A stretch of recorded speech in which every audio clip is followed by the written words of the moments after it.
आखिर कहां से आई नितिन गडकरी के संन्यास की बात। अटकलों पर अब दफ्तर ने लगा दिया पूर्ण विराम। पहले जितना काम नहीं कर सकता, मतलब क्या था। केंद्रीय सड़क परिवहन मंत्री नितिन गडकरी ने हाल ही में एक बयान दिया था जिसको लेकर के सोशल मीडिया पर खूब चर्चा हुई।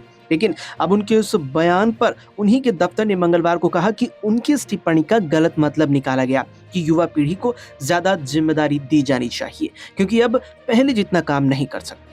लोगों को लगा कि वो राजनीति छोड़ना चाहते हैं। गडकरी के दफ्तर की ओर से ये बयान तब आया जब हाल ही में बीजेपी के पदाधिकारियों की नई थीम का भी ऐलान कर दिया गया। रविवार को मंत्री की टिप्पणी से शुरू हुई अटकलों के बाद जारी एक बयान में गडकरी के दफ्तर ने जोर देकर कहा कि गडकरी की बातें खास तौर पर लक्ष्मण राव मानकर ट्रस्ट के बारे में थी। ये ट्रस्ट उन्होंने ही बनाया था और ये आदिवासी इलाकों में एकल विद्यालय चलाता है।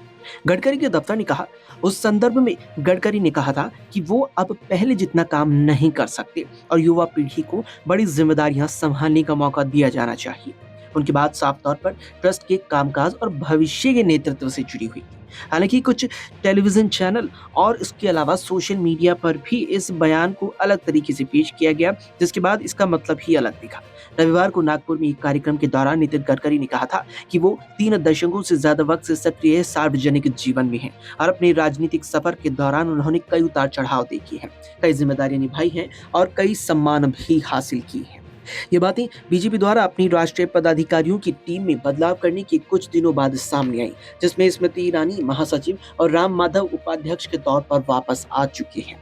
केंद्रीय कैबिनेट में फेरबदल की लगातार चल रही अटकलों को पार्टी के जनजी वोटरों की ओर तेजी से झुकाव ने और हवा दी।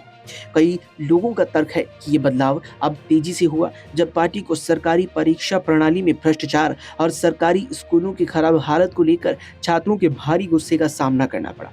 कॉकरोच जनता पार्टी ने कथित नीट परीक्षा पेपर लीक के खिलाफ दिल्ली में 20 जुलाई को हुए विरोध प्रदर्शन में उस गुस्से को एक दिशा भी दी।